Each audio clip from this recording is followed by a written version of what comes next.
Welcome everyone to the EL Civics Network meeting for California for November 2022. Glad to see you all. Thank you for joining us.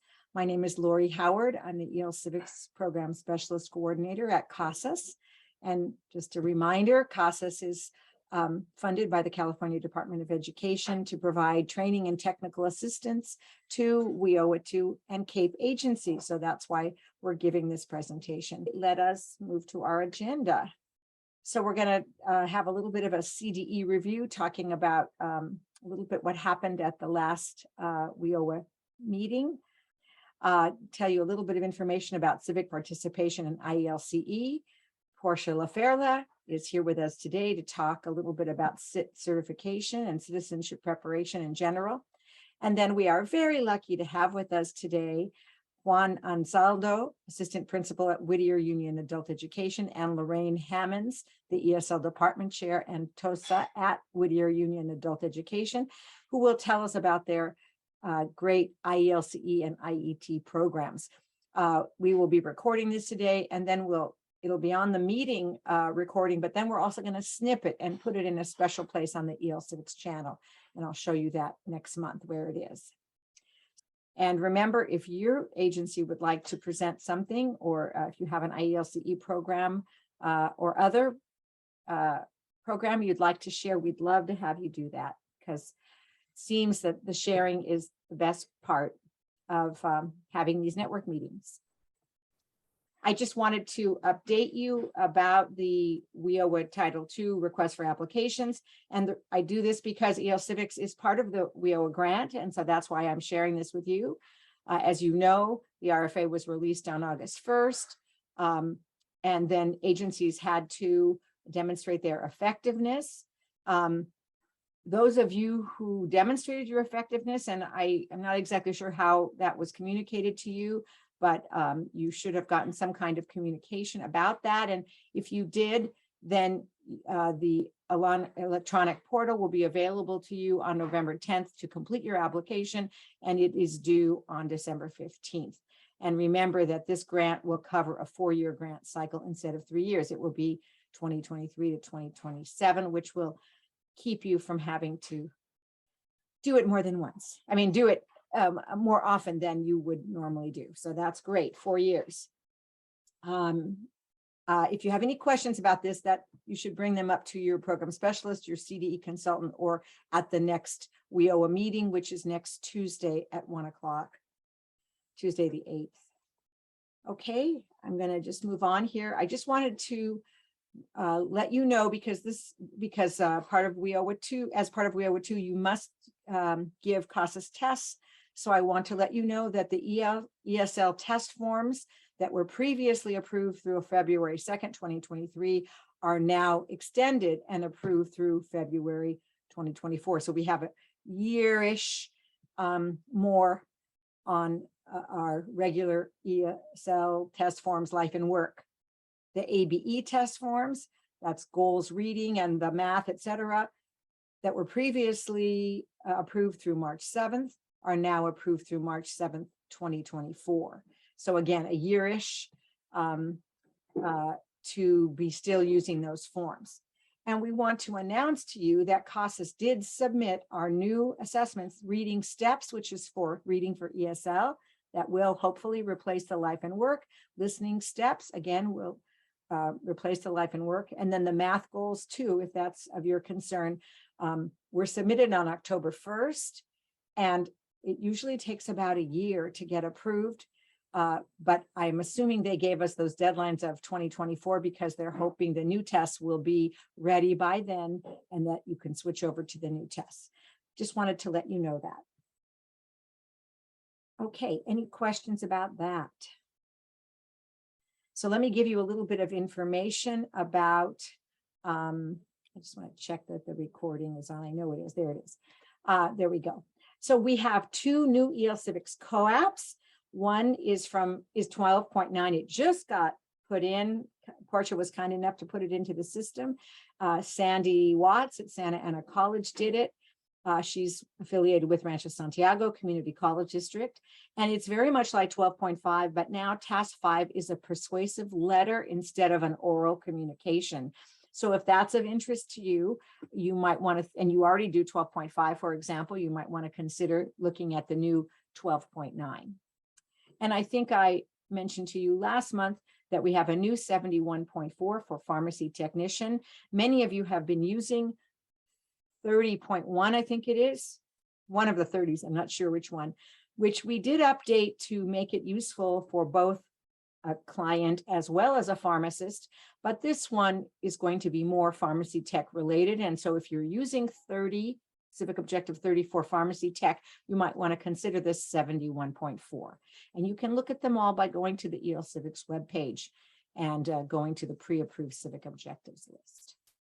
Again, if you have any questions, feel free to unmute or put them in the chat. And I just have a little bit of trouble with the chat. Let's see, but I think I'm okay. So let us move to the next thing. So I'm not going to read this whole thing to you, but I wanted to bring it up because a question happened. I don't know if you're familiar with the with the COAPP information document. It is one of the documents at the beginning of our EL Civics Civic Participation IELCE page. In the PDF section, that gray box where a lot of the important documents are, COAPP information is there. If you've never seen it, you should take a look. One of the things it talks about is use of students' personal information on COAPP assessments. And you should read this later. And again, I will send you the slides if you're on my Civics, EL Civics network list. And the recording will be available on the EL Civics support channel. But just want to remind you, we used to allow use of personal information on job applications, medical applications, those kinds of things. But then we realized that a few things. One is that we could be invading the privacy of our students by asking them for information. And two, it sort of compromised an assessment because we didn't know what the real answer was. When they ask for a reference, for example, on a job application, if it's not coming from a scenario, we don't know if it's an appropriate person. So, for example, in a scenario that would give you information about a job application, it might say, I have a very good friend, John, my teacher, Mary, blah, blah, blah, my former employee, Sam, blah, blah, blah. So, and they ask you to put down one reference. Well, hopefully you've taught in your class that your friend isn't necessarily a good reference for you or the best reference for you. They might be a reference, but your teacher or your past employer would be the one to choose. So if you use personal information, you don't know who that person is, but if you put it from a scenario, the student would need to think about what was taught in the classroom, realize who the appropriate reference is, and put that name under the references. So that is why we like to use scenarios or agency created scenarios or information. Again, you can't just say this is the reference on that information. You have to give a situation where the student will have enough information to select the appropriate person. I hope you understood what I'm talking about. Anyways, this item B on the COAPP information talks about it and why we do it. We do say, however, if you have a specific rationale where you need to use personal information, certainly it's up to you, but we're trying to give you what would be best practice here. Okay, great. Okay, I think I see, Whittier, you answered something, but hopefully you took care of whatever question is. The new ESL test. Oh, okay. Thank you, Portia, for taking care of that, providing feedback on the locator. Again, that's a year away, but great to be talking about it now because I'm sure they're gearing up for that. Great. Okay, thanks, Portia, for taking care of that. Okay, the submission deadline for COAPPS just passed. Most of you are in fabulous form. We only have very few people who didn't complete the request for October 31st, and they may be having trouble. So we're going to be helping you all who haven't yet submitted. If you haven't yet submitted, please do. The deadline passed Monday. And the last day to add, edit, or delete is April 30th. So now you have time. If you just put one in and you're still working with your needs assessment or working with your students, you can still add, you can remove what you put in and add new ones until April 30th. And that's the last day for pre-approved civic objectives. Now that you've selected, be sure you download your COAPP numbers. Make sure we advise that your school, your agency as a whole decides which COAPPs are to be done. But we know that in some small agencies, sometimes it's the teacher prerogative, and sometimes that teacher doesn't tell the coordinator and things don't get downloaded, and then you don't get credit for the payment points your students have earned. So please be sure that now you've selected your COAPPs, or whenever you do select them, that you download the COAPP numbers into TE, and you'll find the information about that right at the top of our California Civic Participation page. And here it says download COAPPs. And if you download that, you'll see how to do it. And that's usually your data person who's doing that for you. Make sure that's done so that you earn your payment points. Speaking of that, the COAPP payment points, remember, it's a pay for performance system. Each student can earn up to 3 from 231 funds and up to 3 from 243 funds. That doesn't mean you should only offer 6 COAPPs. If you're a large agency, you could offer more, hoping that different students might pick up the COAPP information and pass the test. So that's something you should know about if you don't already. And just to remind you, we did have this last year, that last year, up until this year, if your agency had 243 COAPP assessments with co-enrollment in a training program, your agency would receive what they call the $3 sign, or the highest amount in payment point remuneration. If it was a 243 without co-enrollment, it was 2 payment points. And if it was a 231 regular civic participation, it was 1. That has changed now. So because they're trying to encourage that all of your 243 COAPPs have co-enrollment. So now, although you can have 243 without co-enrollment, it's going to be paid at the same rate as the 231. So you should know that. And if you do have 243, try to get that co-enrollment. That's what we're pushing for right now, that all of our students have training. All of our 243 students have training. Let's see. Okay. Okay, and just a reminder about the record keeping. Agencies need to keep 1 folder for each Civics class, not individual student, that contains the assessment, the criteria that the teacher used to score the students, the score sheets, and samples. And you need to keep them for 3 years plus the current year. And this can be kept either electronically or in paper, whatever you think will be the most effective for your agency. I wanted to bring this up again. I talked about it last month because I don't think I explained it as well as I needed to. So I wanted to explain it again to you. So last month we talked about Civics needs assessment, and all of you are doing the general, who have 231 funds are doing a general needs assessment of your students and asking them which civic objectives they want to study, and then choosing your COAPPs based on that. For workplace, it's a little bit different. Your students are not exactly selecting the COAPPs, they're selecting the training program. So I just want to remind you about that. So the agency should be surveying priority job and training needs in your community, and you can utilize information from your partners, Workforce Development Board, AJCC, WIOA, Title I partners, and CTE advisory groups. That may already be happening or have happened at your agency. You could talk to your CTE people about that.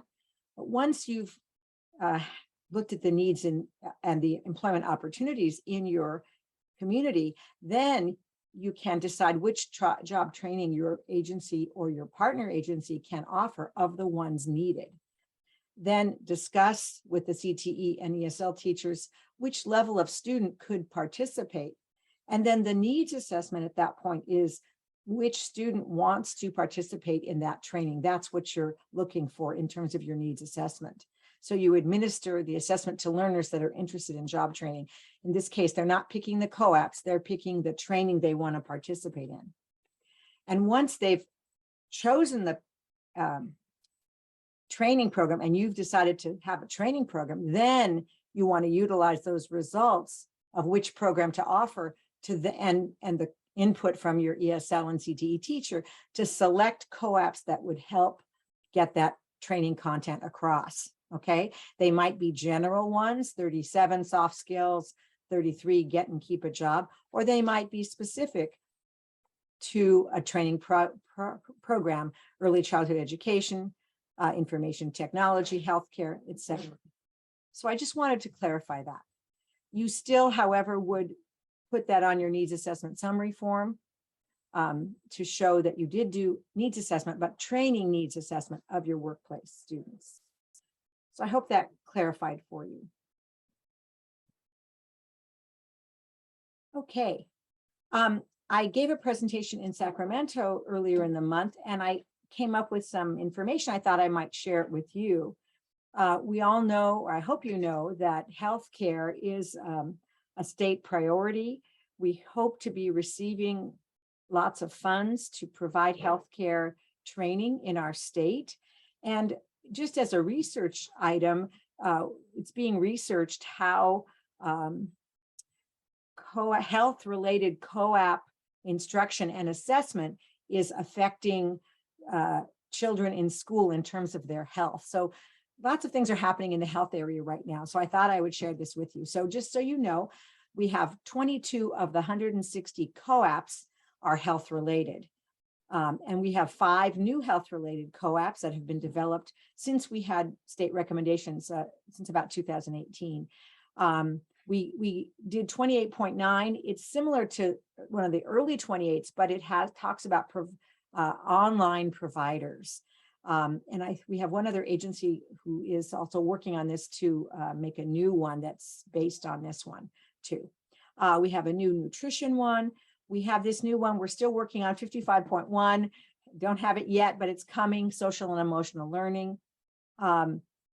We have personal care aid, medical assistant front office, and pharmacy tech. So these are the health-related COAPPS. We have 22, and these are the new ones. And you may or may not know that we have 90 health career-related IELCE, IET programs in California. These are all WIOA 2 programs. They have a lot of different names, even though they might be similar, but these are some of the names that came across from my research. So lots of nurse assistant, etc., intro to allied health careers, medical assistant, nurse assistant, CNA, etc., nutrition, pharmacy tech, and therapeutic services. And then a lot of personal care aid. I assume these are all personal care aid type, in-home supportive services skills, etc. And then these others down here, back office or front office, medical dental assistant clerk, back office, front office, insurance, billing, and coding. So there's a lot to do with health, which we're really happy about. So we're ready to take advantage of these monies coming down the pike. So in 2021-22, incredibly, 27,000 health-related COAPPS were attempted. Okay, just those 22 health-related COAPPS, I told you 27,000 of them were attempted, 25,000 or more were passed. We have a passage rate of 92%. Remember, that would seem a little odd, except that we allow further instruction to take place. So after the student takes the test the first time, if they didn't pass it, we can offer instruction to help them pass. And that's why our passage rate is so high, which we want. We are giving the students all the information they need to be able to pass the test. Of these 25,000, I think that's of that number. It might be of this bigger number, but anyways, 24,000 are unduplicated students, and 15,000 of them were in the IELCE IET programs, which is really great. And this data comes from 143 of our WIOA agencies. So just thought you'd like to know that. Okay, any questions so far? All right, I'm going to hand it over to Portia LaFerla, our own citizenship preparation expert, who's going to help. Thank you, Lori. So this is just a reminder that if you have a citizenship program, there are a couple of tests that you can offer for payment points. One of them is the citizenship interview test, or the CIT. Online certification training is ongoing from July 1st to April 30th. It takes about 4 to 6 hours to complete the training, and there is no charge for WIOA funded agencies. These are the instructions for how you order CIT certification training. And then there's also a little video, which when you get the slides from Lori, the link is there. If you go to minute 2.04, you can see a little video for how to fill that out. A lot of times people think they're going to be charged, but you're not going to be charged. So anyway, it's just a little video to help you understand that. And the next slide, Lori. In order to offer the CIT test, you must have a certified CIT administrator, and CIT certification expires every year on June 30th. If you are CIT certified and you need to recertify, you will receive an email, usually in January, with instructions on how to recertify. And recertification is an online course. It takes maybe about 2 to 3 hours. And the more careful you are as you're going through the training, the faster you'll finish. We keep reminding people always to refer to the scoring documents that are within the course. And if you do that, you should be able to pass certification without too much trouble. And if you have any questions about certification or recertification, you can email cit@casas.org, or you can call the CASAS number, extension 108, and we'll give you more information about that. And the last slide. The other test that you can offer for payment points is the Government and History for Citizenship test. It's a listening test, and it's based on the USCIS 100 questions, whereas the CIT is based on the N400 application for citizenship. The Government and History may be more of interest to your general ESL population, since everybody needs to know about American history and government if they're going to live in this society, in our country. And it's a listening test. In order to earn the payment point, the students must be enrolled in a CIT course, a class that is a class instance that is denoted as 231 citizenship preparation. And there's lots of information online about that as well. You can always contact cit@casas.org if you're interested in doing that. You can offer this test remotely through a flash drive. It shows a PowerPoint presentation with embedded audio. And if you're going to do that, you should order 1 flash drive per test administrator. The best way to offer the test, however, is through e-testing. And if you have any questions, I'll be happy to answer them, or you can email me at cit@casas.org. Thank you so much, Portia. Any questions for Portia? Did you just want to mention about the letters going out in January, or we'll wait till next meeting? Right. So the letters that are going out in January, if you need to recertify, you will be receiving a letter. Both the administrator and the CIT certified administrator who needs to recertify will be receiving an email in January. And we'll be talking more about that in our December meeting, but I just thought it's nice to have a heads up in case you won't be here in December. Thank you. Thank you, Portia. Okay, just want to remind you, our next meeting is December 7th from 1 to 2:30. I haven't posted the winter meetings yet, the winter spring, but I will do that soon. Please register at caadulted@casas.org. If you haven't registered for today's meeting, please go there also. And right now, if you would type your name and agency in the chat box if you haven't already, that was great. And Portia put in cit@casas.org for the email address, either to contact her or to get information about CIT or citizenship preparation. Good. Any questions about the first half of the meeting?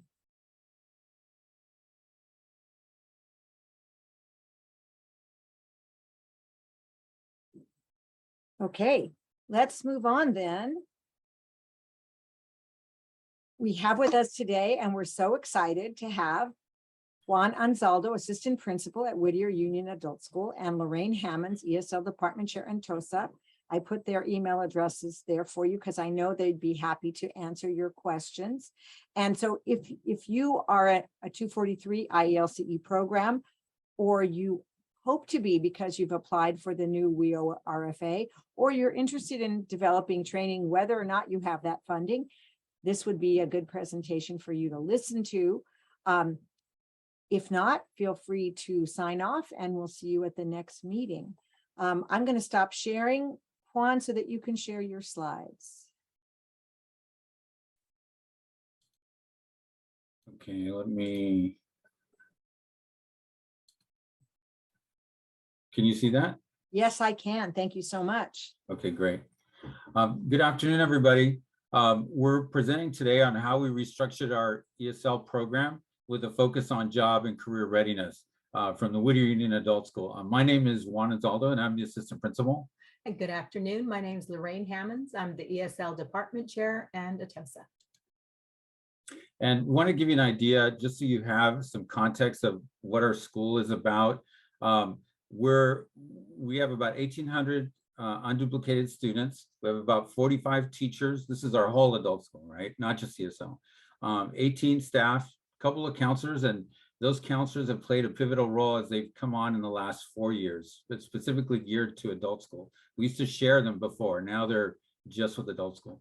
2 administrators, and we're located in Whittier, about 18 miles from downtown LA, Southeast. In ESL, we have about 500 students and 85 of them come daily. That number is important to us later. Those are 85 students with perfect attendance. And we also have 14 teachers, 7 morning classes, 8 evening classes. Those numbers, by the way, used to be our pre-pandemic numbers. Those are now our numbers currently. So we're back up to where we used to be. CTE, we have about 460 students, 10 teachers, 10 in the morning, 9 in the evening. This was our problem, and this is why the main reason we're presenting here today. Hopefully you guys don't have to go through the same struggles that we did, because we struggled for years to gain momentum in IET and our IELCE programs. Our programs geared towards job readiness and employment, workforce training, et cetera. You know, first, those programs were okay, but even when we got a lot of help from Margaret Task and Lori. So the programs, the classes we made stronger, much better, right? But even when we made them great, at least we thought they were great, we still didn't get a lot of students. So what we realized eventually this last year and a half is 2 years is that you got to create an easy access and convenience for the student for those numbers to go up. Now our numbers are very healthy, and it's because it's easy for students to take the classes. So for example, we have our ESL morning classes are 9 to 12. We put the IET, the first class that you're gonna hear about is embedded in the class, but the class that they go and take separate from ESL is offered 12 to 1. Make it convenient, right? And on our campus, even though we're on the same campus, it felt like there was a Great Wall of China between our CTE classes and our ESL classes. It might as well have been. And now we're starting to bridge that gap. We always had stable ESL program with good enrollment. So it wasn't that we didn't have enough ESL students. They just weren't taking the other classes. This is something we found out when we did our first consortium data share. Compared to the top performing adult school in our consortium, we had lower measurable skill gains and therefore lower pay points. That was troubling, right? I mean, we walked to the parking lot, my principal and I remember turning and going, should I resign now or later? Like when we saw those results, and we were okay, but not compared to what they were doing at the other stronger program in our school, in our consortium. So we advise you to work with your consortium members. We have reasonable technologies, resources, but low levels of training for our students, which became apparent during the pandemic, and wide spectrum of training levels for staff. Okay, so what we had to do is we had to really look at ourselves on what was happening. In ESL, I've been an instructor here since 1999. We had been using the same textbook for year after year. Most of the program was kind of stagnant, and people kind of did what they wanted to do in their classrooms. And so now we have really re-envisioned to not only focus on language development, but really with a focus on job and career readiness. And now we really are data driven, and we really consider the ELPS in everything that we do. So during the pandemic, like everyone, we went to Zoom, but our classes were only 90 minutes in length because that's as long as you could realistically have a class. So that enabled a period of time afterwards that we could offer the Google Workspace classes. And we knew that there was a need. Our students were having trouble not only on Zoom, but accessing healthcare. So it was overwhelmingly appreciated by our ESL students. So we were one of the districts to go back early to in-person learning. And knowing that that was coming up, I was fearful for my ESL students that they would be losing out on the Google Workspace. So I came to Juan and Margie and asked them, is there a way that we can figure out to maintain this program within the allotted time? So what we came up with is a schedule that the CTE teacher is embedded twice a week, 2 30-minute periods into the ESL classroom. So the CTE travels to each of our classes. Both teachers are there. Both teachers are helping the students learn the Google Workspace content. So it's a co-teach model. It really is a co-teach model. And when we rolled out this new schedule to the CTE department chair, she herself decided that she would like to take this new task on and teach it herself. And so she teaches the morning, and then the evening teacher has continued on teaching for us. One of the other things that we found is that we were able during the pandemic to call back some students who weren't attending because maybe they had small children at home. And so we actually gained some students back in our enrollment. Now we offer all of our classes as hybrid. Our students are free to attend in person or via Zoom. Some students, because of their work schedule, come in some days in person, some days online. And we looked at how the students were receiving the information. So we had to up our game, especially in our camera and audio systems. We now have the L360 deployed in each of the classrooms. It's very immersive. It's called 360 because the student can see all the way around the classroom, so that if they are online, they can feel a part of the class. So initially, when we went back last year, we were focused mostly on our students in front of us and to a limited amount the students online. We have evolved so that we are able to include our online students in discussions and participations in class. And so it's really strengthened actually the learning for the in-person learners. We also have Pilot X's that allows for a teacher mobility. And we have an airtime system so that teachers like myself traveling into classes can seamlessly access our presentation systems within the classrooms. One of my takeaways was, leaders need to lead. And so all of our adult school classes now offer Remind, which is a messaging system that allows one text message from the teacher to go to all of the students in his or her classroom. We are a Google district, and so all ESL classes utilize Google Classroom as our LMS. Information I share throughout the department and with the front office. It's shared through a shared drive so that there's total transparency. Everybody can find what they need. And I also developed a departmental pacing guide. So everybody knew when post-tests were coming up, where they should be in the core texts. And we do have monthly department meetings, and on an ongoing basis, I ask our staff members to share something that I've seen in the classroom that I think that could be of interest to the rest of the staff. We also utilize embedded support, so that although our classes are listed in the schedule, for example, the morning 9 to 12, direct instruction stops at about 11:30. And this provides the classroom teacher with time to reteach concepts that perhaps were missed, concepts that maybe a student is struggling with. And it also allows for an ample amount of time to have writing into the classrooms. And sometimes with the schedule, with the embedded support, you work with a smaller group of students or a one-on-one, depending on who's struggling in the class. So one thing that I had heard early on as I came into being the department chair is that there wasn't enough writing going on. So now I've tied the writing pieces, there's one a quarter, to the COAPPS. So that is now a co-teach between myself and the classroom teachers.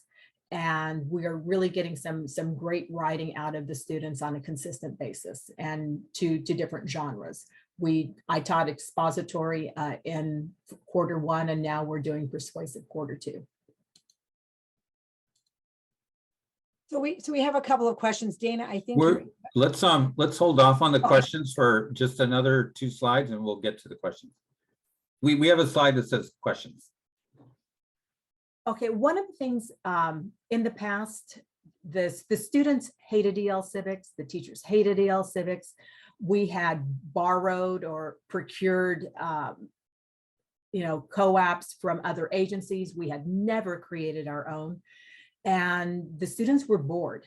So that was something that I took on, is to find topics that were of high interest to the students, that really had meaning for them, and then to tailor the scenarios so that they were in Whittier, in our greater Whittier area. I do teach 6 a year plus the listening exam. And so we're on a schedule that we'll do, 6 this year, a different 6, and then repeat it the following year. And just to be clear too, we didn't just go there immediately. It took us some time to get there. So I want to make sure everybody on this call realizes this is a process of evolution that's taking us to get there, right?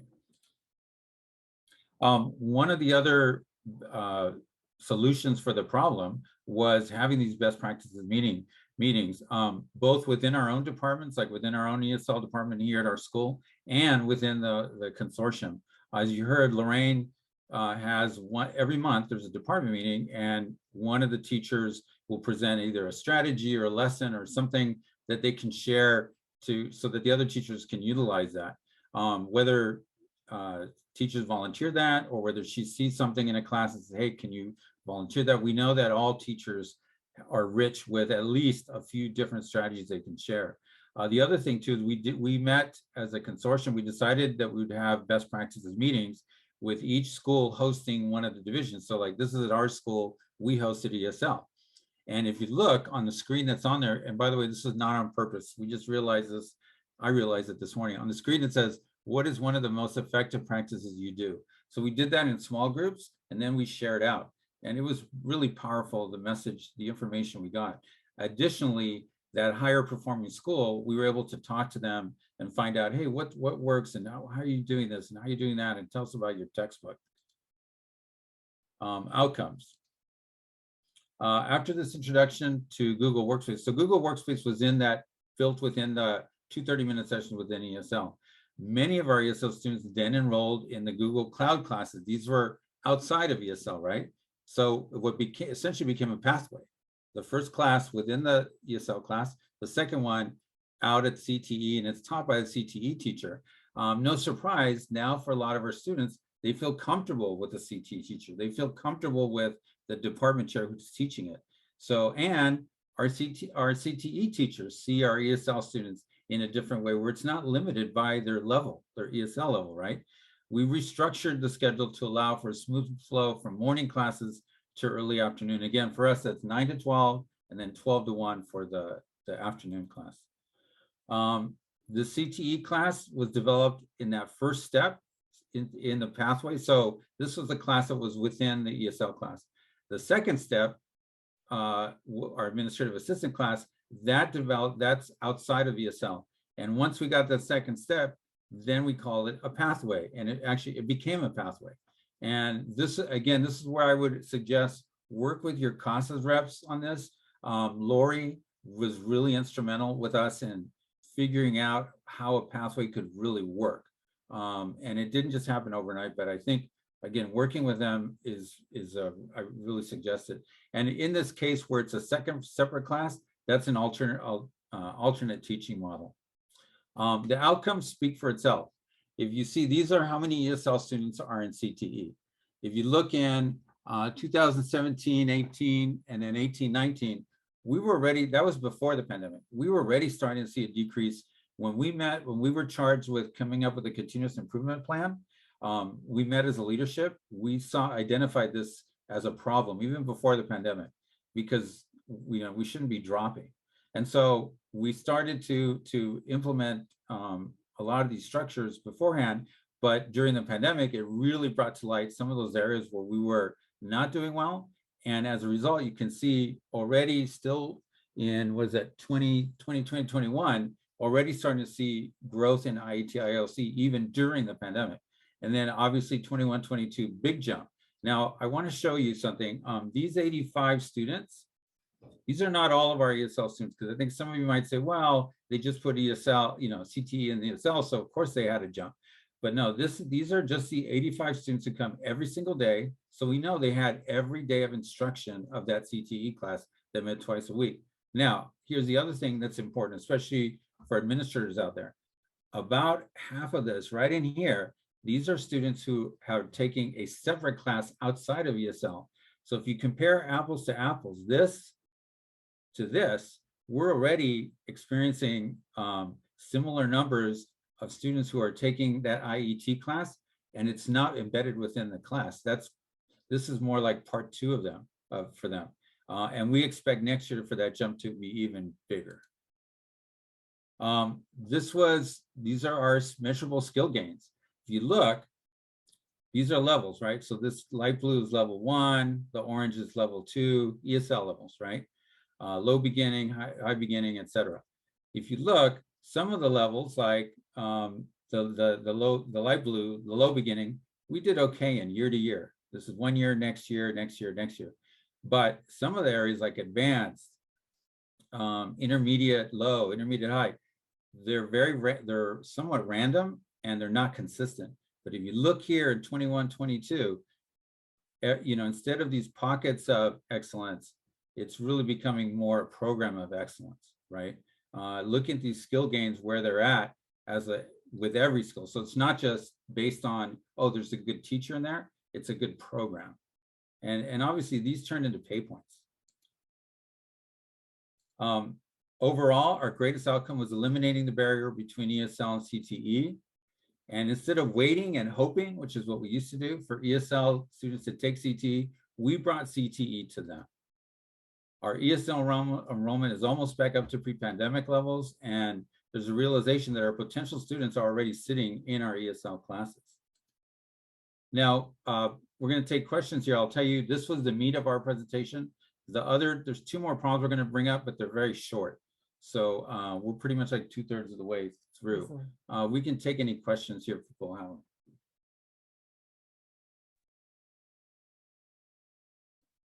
Hi, I have a question. This is Kathleen Peterson from Garden Grove.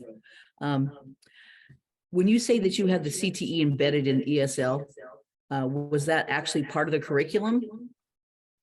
No, for the office clerk? Well, Yes, a combination yes. of both. The CTE instructors bring their curriculum into the class. So for those 30-minute periods, it would be as if we transported the students to the CTE classroom.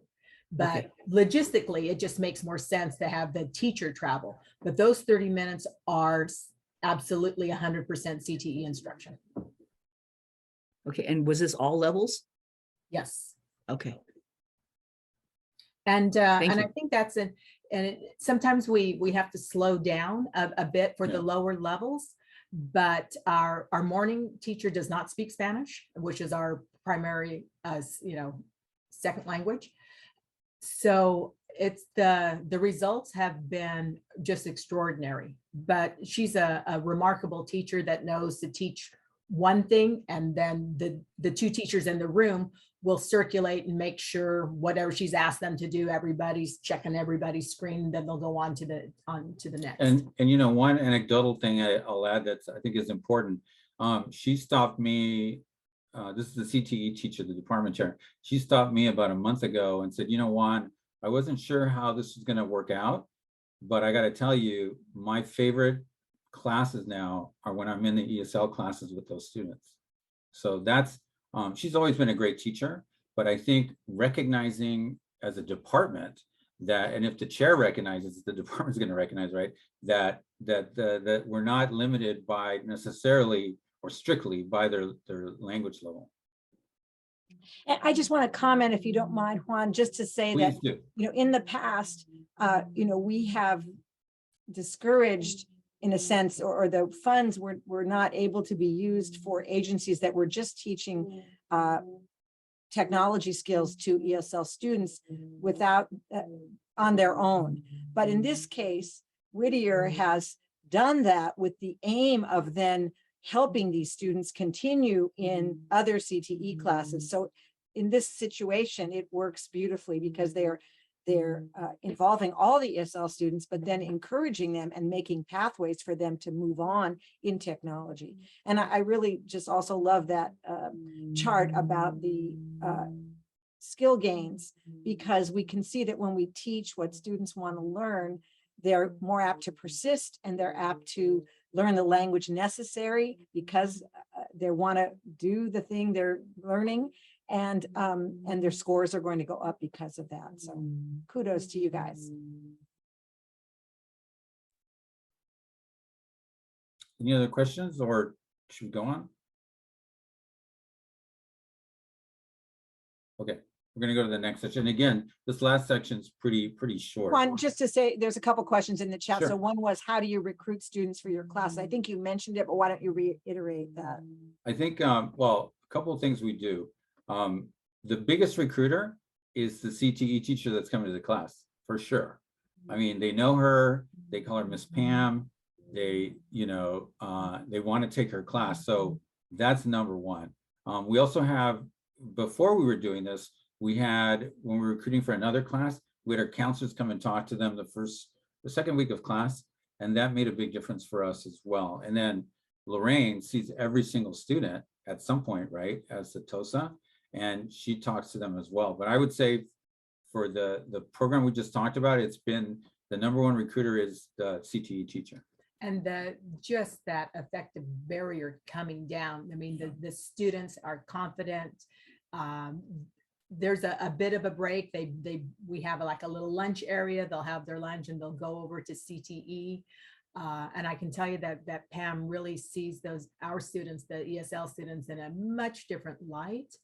And it's just, it has really helped to bring some sense of unity and camaraderie throughout the adult school campus. And it certainly has helped our CTE department with enrollment numbers. And so there was a question about which COAPP you use. It says, so your IET class for the CTE class of office clerk, administrative assistant, what COAPP do you use? I'm using this here, online communication. So is that maybe 47 or 48 or 48.1? Uh-huh. And then something I didn't mention before is with all of our COAPPs, we do align them to the ELPs. So which are the English language proficiency standards. So yes, so that we can then see the gaps that the teachers need to teach. So that's the one that we're using this year. We'll also be doing business communication in the semester 2. And business communication is 52.2. Great, thank you. I think most of the other questions have been answered. So why don't you go ahead? Okay, and we'll have 2 more spots to stop for questions as well. Okay, so our second problem, we wanted to offer an entry-level health course that didn't require a high school diploma or right to work documentation. But we couldn't find an RN to teach the course, right? So solution, we consulted with that high performing school in our consortium, and they told us, hey, if you're going to teach a personal carry course, you can use an LVN. So we went and hired an LVN from our own campus. In fact, she teaches here during the day, and now she teaches 2 nights a week, and she teaches a personal carry class. The other thing another solution thing that helped us was 3 of our staff, and includes Lorraine here, so our ESL department chair, our HSE high school equivalency department chair, and our high school diploma chair. They went to participate in the CalPro curriculum alignment course. And part of that process was they developed a single set of learning objectives for this class, which became the personal aid class. Now, that's not necessarily the most valuable part of that. The most valuable part is they were talking every day and talking about how can we get more ESL students into HSE and HSD, which is another one of our continuous improvement goals, right? Another part of our, Okay, so initially it was taught via Zoom, the content 2 evenings a week, and then we did labs on Saturday. I actually, this first go around, I co-taught with Leslie. Now the class is offered for intermediate low students and above, and it is taught 2 nights a week for 2.5-hour sessions. So now both the content lecturing and what the students need to display for her to pass is all done together.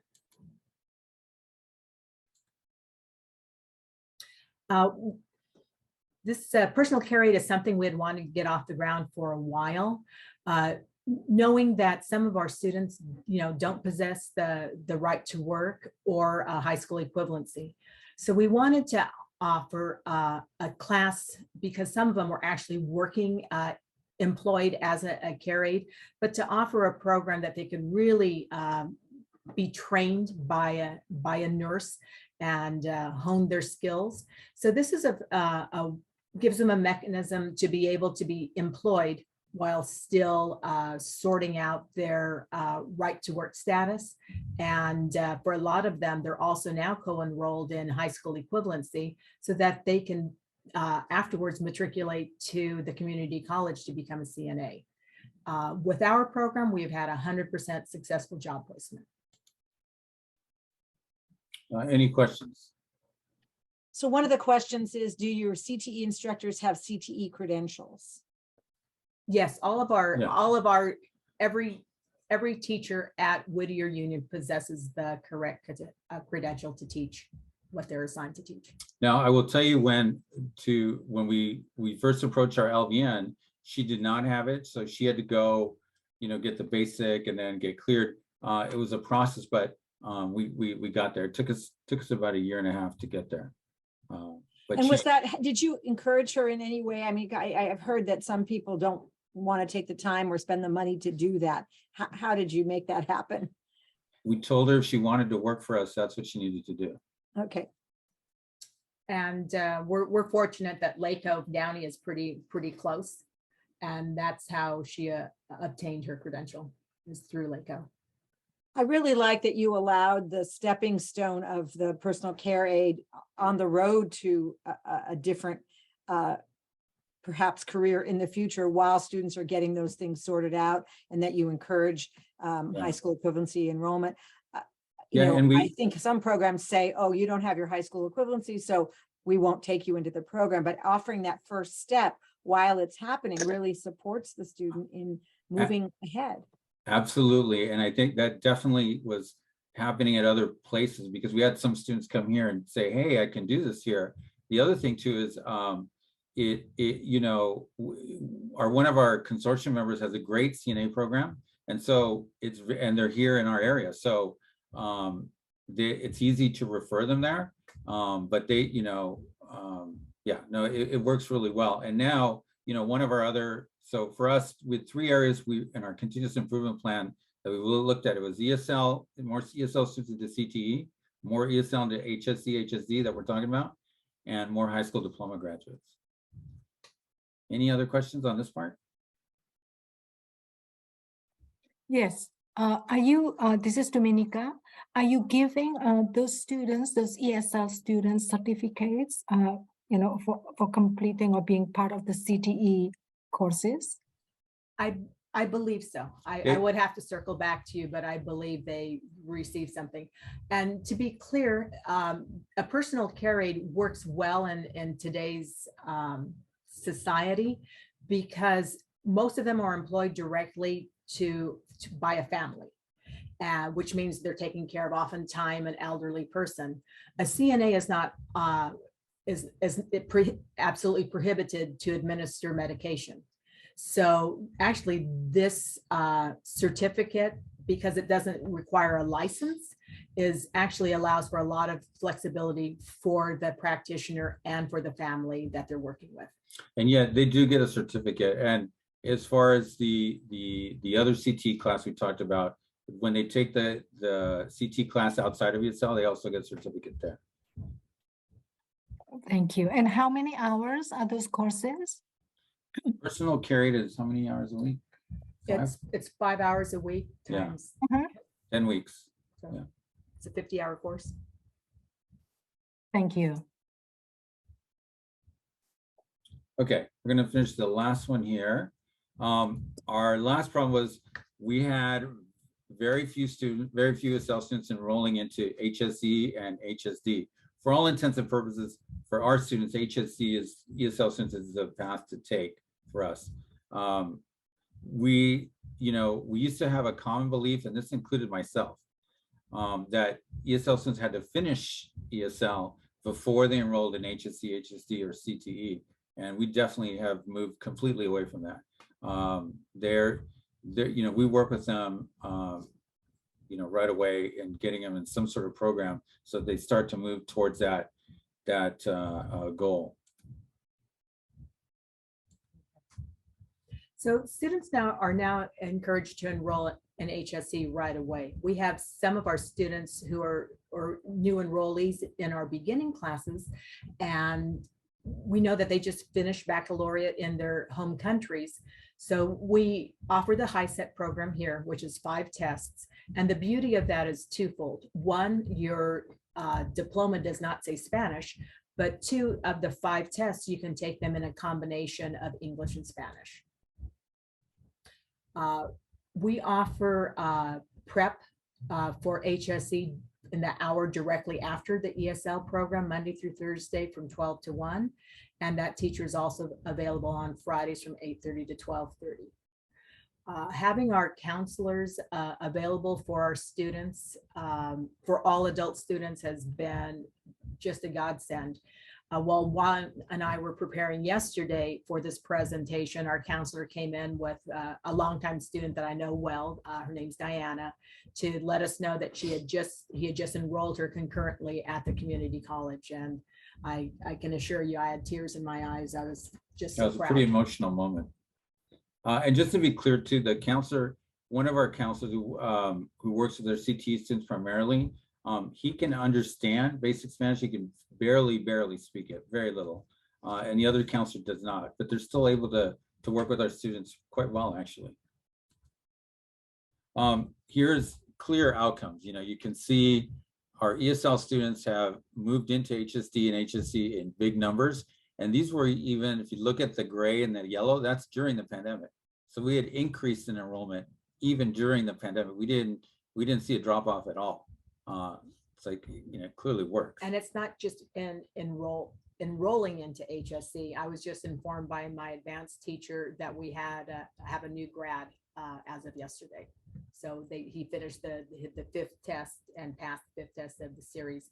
And so will now be leaving us for the community college in January. And that's our entire presentation. Yeah, I love this quote. It's from the Field of Dreams. If you build it, they will come. And I know our email's already in the chat anyway, but it's right here as well for you. But thanks. Let me stop sharing the screen. So one of the questions, what about non-Spanish? Let's see. I'm sorry, it moved for me. we are getting large numbers of Afghani and Ukrainian students.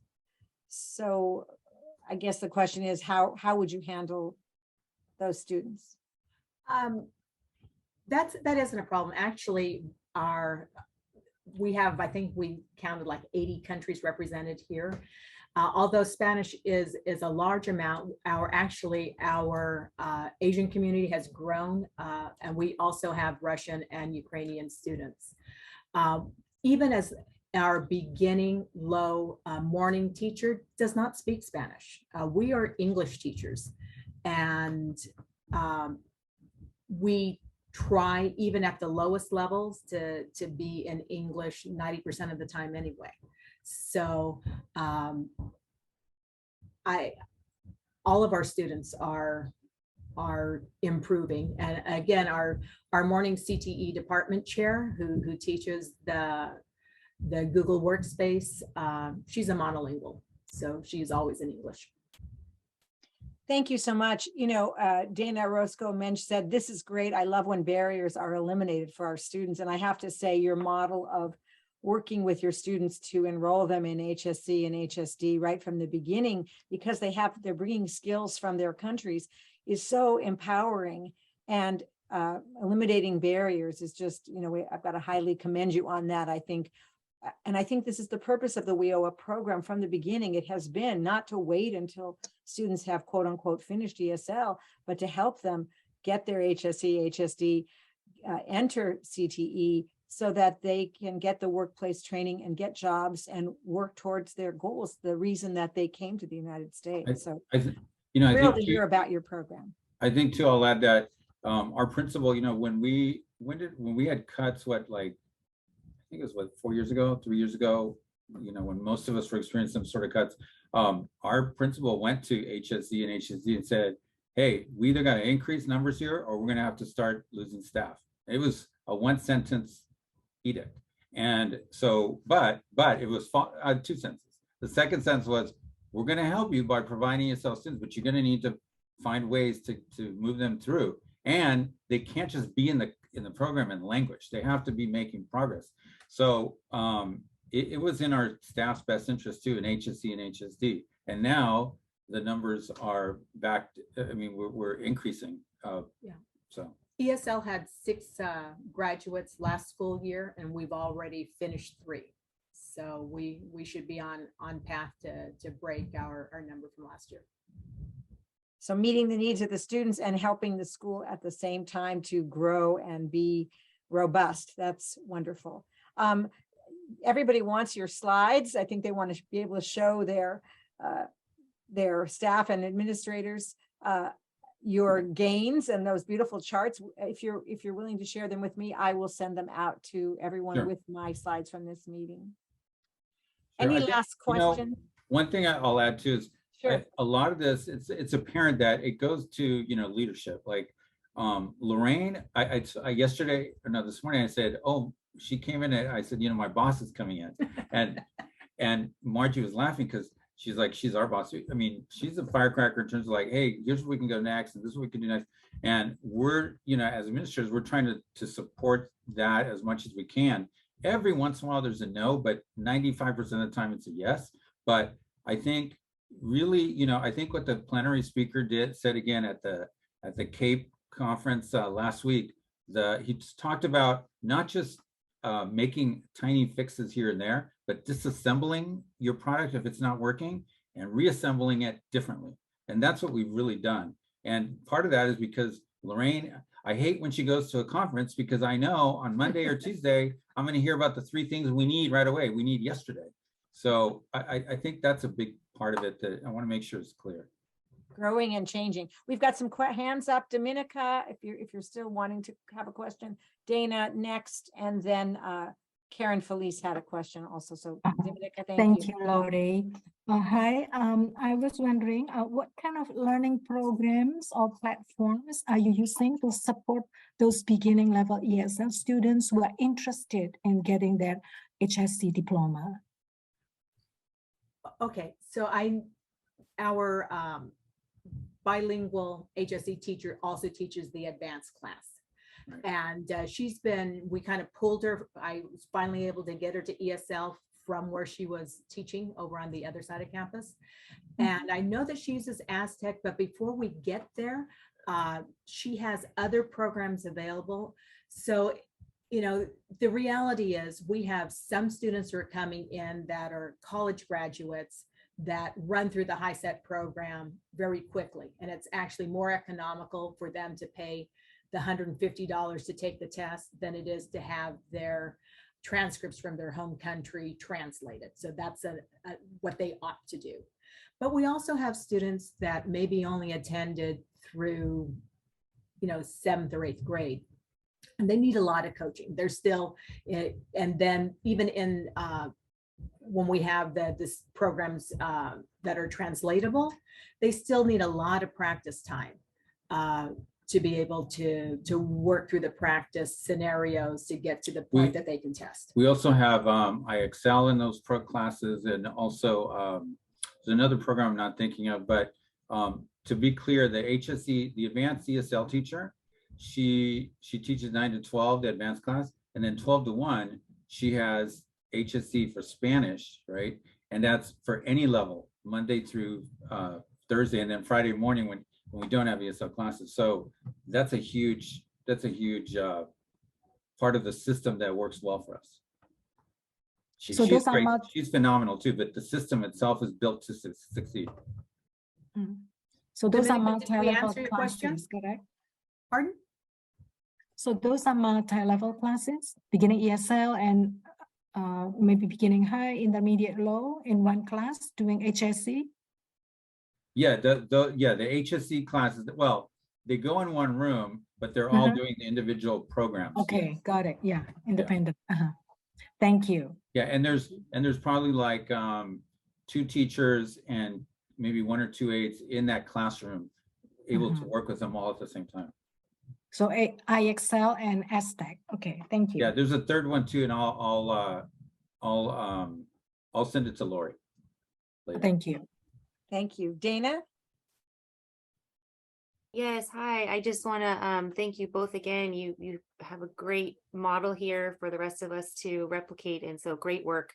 My question though is about SB 554. So speaking about the HSE and co-enrolling students in the HSE program and or high school diploma and community college. Have you guys explored that at all with this pathway?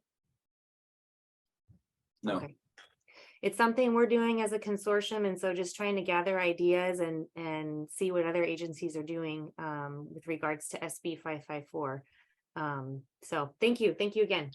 Yeah. Thanks, Dana. And if you want to put a little blurb, I could send out to the group and ask them for input, or we could talk about it at the next meeting. I'd be glad to do that for the community. I will colleges. say, I know it's utilized because like for us, Rio Hondo's our community college here.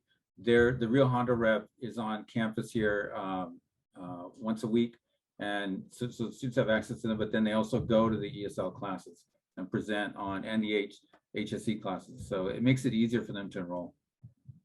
And to Program specialists, have you heard about this with your other agencies, and would anyone like to share? Kay, Portia, Barbara, whoever's here. If not, we'll talk about it at the next meeting. I haven't. Okay. This is Barbara. Yeah, thanks, Barb. Okay, and we have one last question. I think, how do ESL nighttime students participate in CTE? Because you've talked a lot about the morning. Can you tell us about the night? Yes, so we do have the embedded instruction into the night program. And then for the students who are working during the day, we don't have programs available for them. What we do offer, because it's just not as robust in the evening as it is in the morning, because it's the time restraints. But something that we rolled out this year is we do offer a 6 p.m. conversation class that's offered on Zoom. So and when we first offered it, we had to put it on a Friday, right? Because we teach Monday through Thursday. I thought, who's going to go to a Friday evening conversation class? It's busy. Both the day one that's offered, I think at noon or something, and the one in the evening. that's become a surprisingly a very popular class on a And Friday. so the reality is, I mean, nobody's going to be able to take a class at 9 o'clock. You know, it's just, And we've tried 5 o'clock classes, 5 p.m. It has not worked for us. I really appreciate you continuing with your Zoom classes. I just think it's so important to help students who are homebound for whatever reason, and to have them be able to participate. It's just wonderful. One last question. Do you use Burlington English? Judy Moxley was asking. we use Ventures. We had used side by side for 20 years and we switched to Ventures about 3 years ago. And we got that from when we did the consortium best practice. We talked to the school that was doing well, and one of the areas they said, well, you know, one of the reasons is our textbook, but also, and by the way, I'm not trying to sell Ventures here. I'm just saying what they liked about it was that you could use it at each level, and it worked for them. And also they talked to us about how you get students through the whole program versus, you know, having them there for years and not advancing. The other thing we liked about Ventures that it's tied to the ELPs, and we were probably one of the first agencies to buy into it. I went up to Sacramento to CalPro, I think in 2018. So we're already heavily down that road. And appreciate you paying attention to the standards, the CCRS and the English language proficiency standards. So important for us to be having our programs following the standards and making sure, as you said, that our students are moving along in their program and in their life goals. And you know, Lori, when we first brought up the ELPs in our first consortium, again, we ran the ESL one, right? That was one of the first things we talked about. It was an interesting reaction. You know, people were open to talking about it, but there was definitely some, you know, like, is this really going to work for us? Is it, you know, how is it going to be useful? Now we're at a point where they're like, oh yeah, that's a standard agenda item for each ESL, but we didn't get there day one. Well, I really appreciate your model of change also, that you weren't doing well. You put in some practices, you got input from your consortium as to what could help you do better, and that you've implemented it. You are certainly a model program. We really appreciate you taking the time to share with us so that everybody can take a little something from your presentation and implement it to help their students. And thank you so much for sharing, Juan and Lorraine. Any last things you'd like to say? Yeah. Thank you. So again, this recording will be part of this meeting recording, and we're also going to clip it off and put it as part of the EL Civic support channel, so it'll be there for a longer time. Thank you so much, Juan and Lorraine. Can't thank you enough for participating and sharing your great program with our meeting here. And I just want to put up our last, I just want to say that here are their email addresses, and I'm sure that they are so sharing that they would be happy to answer any questions by email if you had them. Portia and I are also happy to answer questions by email. Remember, our next meeting is December 7th, and we look forward to having yet another agency share. If you'd like to share, let me know. Hope you have a happy Thanksgiving and any other holidays that are coming up, Veterans Day, etc. And thank you so much again, everyone, for participating today. Take care. Thank you.